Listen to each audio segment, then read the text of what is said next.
What is up, guys? It is DMG here, and today we are going to be looking at the best formation to beat the press in FIFA 21. As we all know, the team press aspect of FIFA 21 is incredibly overpowered as it was in FIFA 20, and typically people use it either straight away or most likely they're going to be using it when they are a goal or two down and they need to bring it back. So what can you guys do to beat that team press? So as I mentioned, we're going to be talking about the best formation in my opinion to beat the team press, but also a few tactics that you can actually use for other formations if you're not a fan of the formation that I'm going to be talking about. Now before we get into it, make sure to like and subscribe if you guys want to continue to talk about this. Leave some comments down below and we'll continue discussion down there. But without further ado, let's get into this video. So the formation that is the best to beat the press in my opinion is going to be the 4-3-3 version 2. Now, for FIFA 21, obviously it started really well and it's really dropped off since then,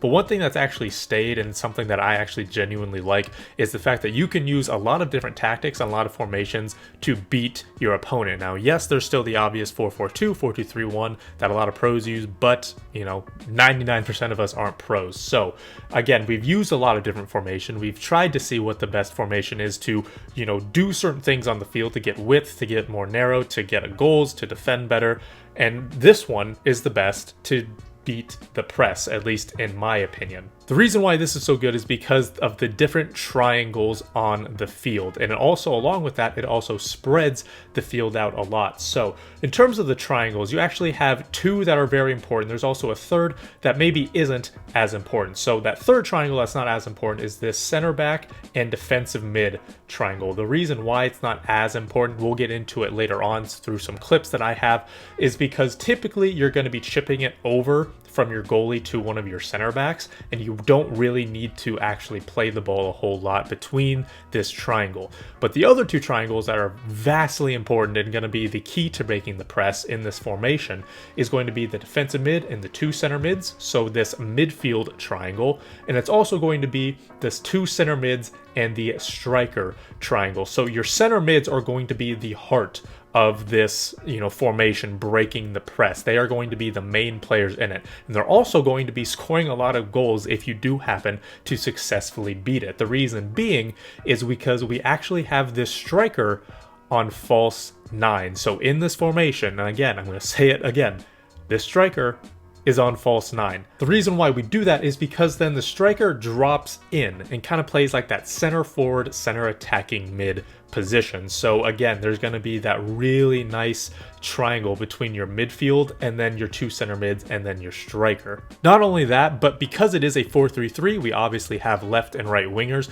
and those guys aren't as important on the field in terms of getting on the ball, but they are still very important because they are going to be providing width, and that's going to take your opponent's left and right backs completely out of the equation. So then it's only going to be players in the middle that you have to be worried about, and the players for yourself, right? Your own teammate AI players that you're going to be passing to. So let's get into looking at some of the tactics here. Now, for beating the press initially, this is something that is not exclusive just to the 4-3-3 version 2. This is something that you can do with essentially any formation. And in order to beat the press, that is, you know, let's say you're defending and you make a tackle, or, you know, your opponent makes a bad pass, you make an interception in your own defensive third. What you want to do is pass it back to the goalie. Now, obviously, if you have someone open, then it would be okay to go to that open player. But typically what's going to happen is everyone's going to close down very quickly because it's that constant pressure team press tactic. So everyone's going to be covered. But someone who's not going to be covered is your goalie. None of the attacking AI players typically go to the goalie. So what you do is you pass it back to the goalie. You can see here on the minimap, every single one on the field for my players, every single one of my teammates is marked except for the goalie. So what you do is you pass it all the way back to the goalie initially. Now from here, what you want to do is have some composure. Again, something that's important for any formation, not just the 4-3-3 version 2. Typically what they do from here is once you pass it back to the goalie, the attacking AI, or your opponent, I should say, is going to be looking to cover passes. They're not going to rush you straight away unless, you know, maybe they desperately need a goal here. So you can see here, as I'm about to pass it here, again, this guy acts like he's going to rush me, And then he does it, and then he backs off, right? And he backs off just like that. So again, that's where you want that composure. You want to make sure that they are rushing you, that they're not faking you into making a little chip pass where they can just intercept it. So again, keep that in mind as well. Again, eventually they will start to rush you. Again, I'm just holding the ball with my goalie. I'm just waiting for them to come and attack me. And then from here, he actually sends 2 players after me. So I can either get it to my left center back or I can get it to my defensive mid. So I eventually make the decision to pass it to my defensive mid. So then from here, this is where the triangles really come into place, right? So again, we have our striker on false 9. That's very important in this formation because then they move backwards. They drop in a little bit to receive the ball. Your opponent's center back isn't going to mark a center attacking mid. They're not going to mark any player like that because then they're going to be dragged completely out of position. And that's kind of what this striker is doing as a false 9. He drops in so then the center back doesn't come after him as much. So then from there, you can just pass it to your striker. You can pass it to that striker who has the false 9. And then from there, because your left and right wingers are providing so much width for you, and the left and right backs for your opposition is going to be, marking them because otherwise it's just going to be an open man. One of your 2 center mids should be open. They're also going to be making runs in behind. So as you can see here, this center mid's covered, this one's not. Completely wide open, and when we just send him through. And we take it from there, and then it ends up being a goal. This is how, you can see here.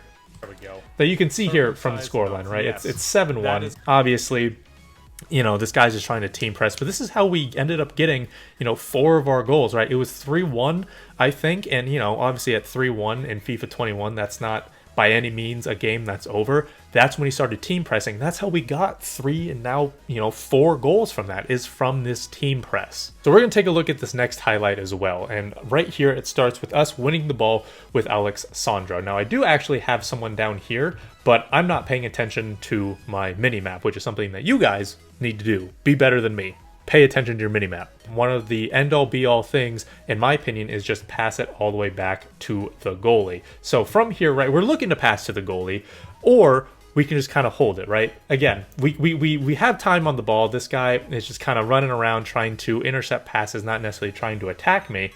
If this center mid, who I eventually do pass to, is not open, again, we always have the goalie, so it's not that big of a deal. But one of our center mids does actually end up getting open. Now from here, this is where again the triangles start to happen. So you can see here our right winger is going to eventually to go out wide, which is bringing this guy out of position. We also have our left winger at the very edge down here, as you can see. So again, we're dragging people out wide, we're making space in the middle, which is where our center mids tend to run through. And you can also see this nice little triangle, this space with our striker and our 2 center mids. Again, one of those vital triangles that I talked about earlier. So from here, again, because triangles are so important in just the game in general, but also just for beating the press, right here, right, this is where we start to pass the ball. We tend to see open runs being made. And then from here, right, I need to do something to get the ball to him.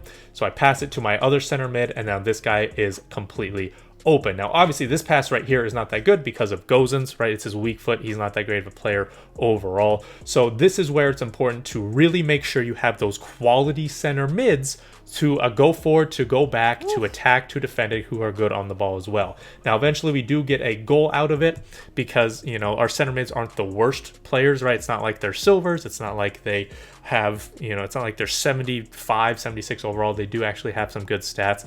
But in this formation, when you are breaking that team press, and again, just in the formation in general, this 2 center mids are going to be most likely your most important players. So keep that in mind. Now, this is not obviously the only formation that is good at beating the press. There are other formations that are good at it as well.